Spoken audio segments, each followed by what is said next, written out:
Уважаемые зрители, наш мини-спектакль по повести Александра Сергеевича Пушкина «Метель» на музыку Георгия Свиридова завершен. Остается лишь представить участников сегодняшнего концерта.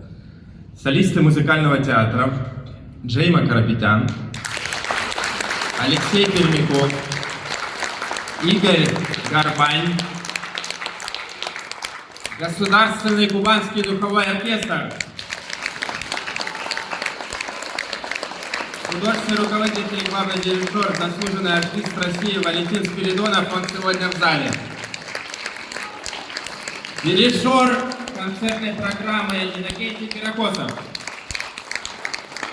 И специальный гость нашей сегодняшней программы исполнил партию первого кларнета, участник краевого детского культурного форума «Я в культуре», победитель номинации проекта «Глазами наставника» Никита Жадан.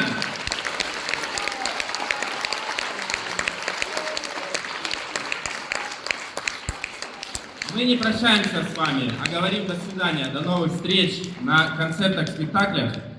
Творческое объединение «Премьера» имени Леонардо Гатова.